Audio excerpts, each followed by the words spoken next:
Hi, I'm going to do a 3-colour autumn sunset scene. So we're starting to go into autumn and I want to make the most of these autumn colours. So I've got a piece of Saunders Waterford 5 by 7 inches, my Cotman palette which I'll link in the description, and I'm using 3 brushes, a round number 10, a round number 6 and a number 2 rigger.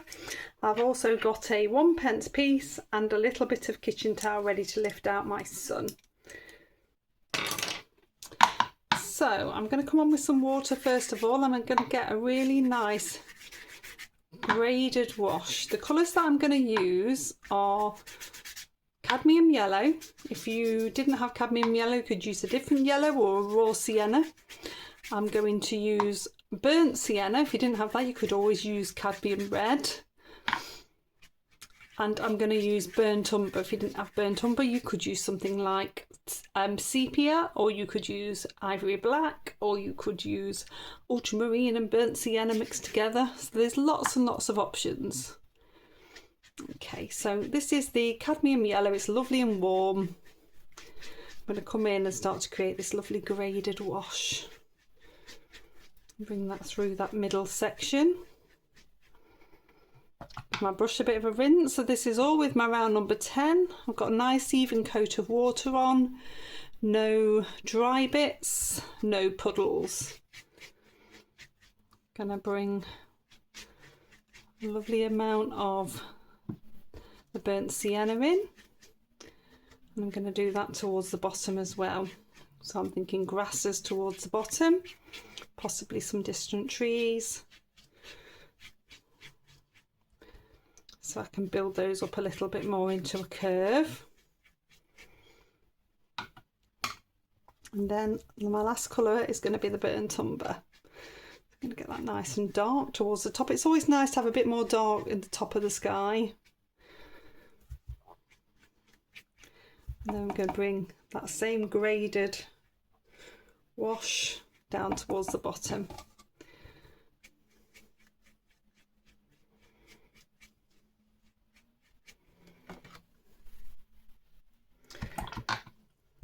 So I'm going to take my 1p piece, pop it into the kitchen towel, pop that over, twist it around, so I've got that ready, and then you can place it wherever you want it. I'm going to place it right in the middle of those two. Then you sort of do a bit of a wiggle, lift it off, and you've got a lovely sun. You try not to wiggle too much so you end up with a double layer. Okay, I'm going to drop down to my number 6. And then I can come in now with some burnt umber, start to create some autumn trees. So it's still lovely and wet. It's going to give the feeling that it's reflecting. Can you see that? It's splaying both ways. You can help it a little bit. You're going to get that feeling of reflection.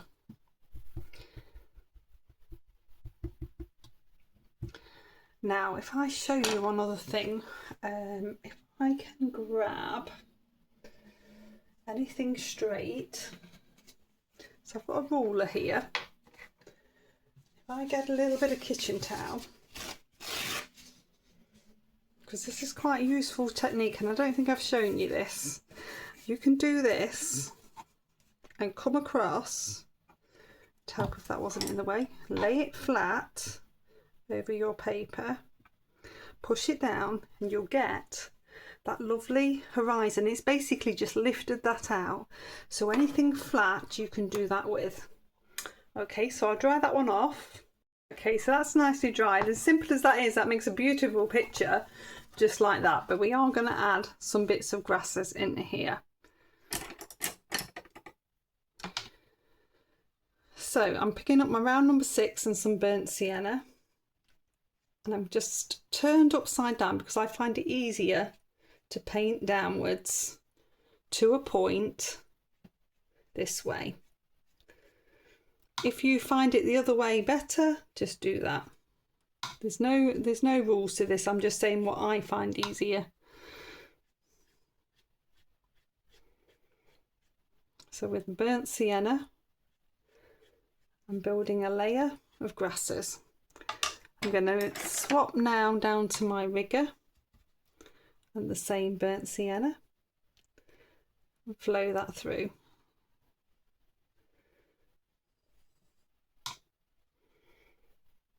So we're just building these up gradually. If you can be really brave and take some all the way over the sky, it works wonderfully.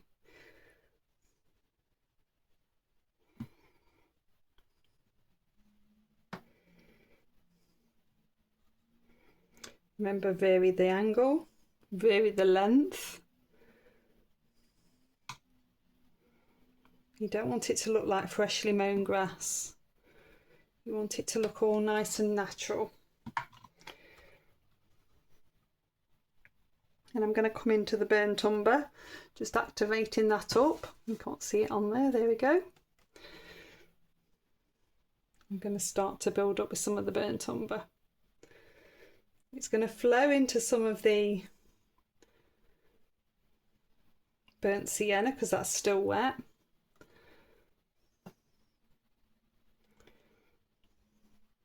I'm just going to build this up. Need plenty of water on your brush to help it to flow.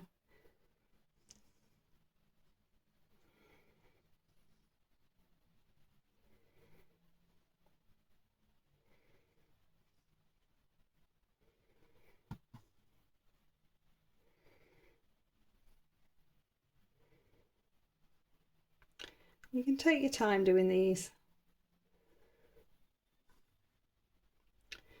Good practice for that smooth point.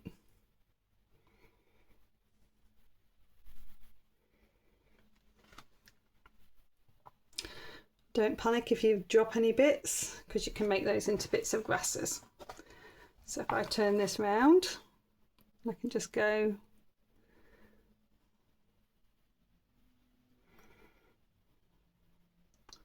and get some seed heads on here.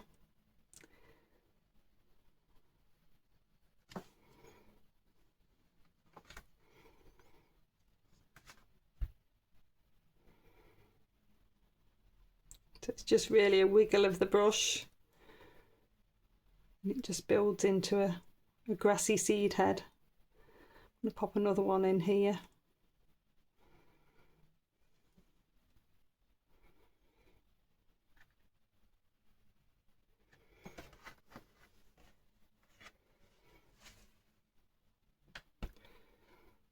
Odds always work better than evens. So I'm going to pop a bigger one in here.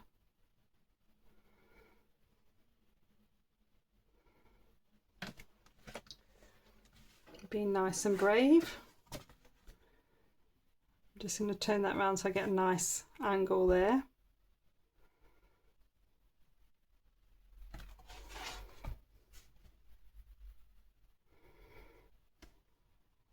Pop a few little bits of texture in. Don't want it to be too neat. Make that a bit bigger. And then I've got a tiny dot here, which I'm going to make into a few birds. So I'll have 3 birds in there as well. Okay, I'll dry that one off. Actually, I'm not drying it off. What I've done is I've picked up a bit of a credit card, and whilst it's still damp, I'm just going to show you how you can scrape in, showing you a couple of new techniques. So that is with a curved bit of the bank card. You can also use the pointy bit to either indent or scrape out, depending on the wetness of the paper. See there, it's indenting, there it's scraping out. So if it's nearly dry, it will scrape out. If it's very wet, it will indent and the paint will flow in. So it gives you a real nice combination of trying different things.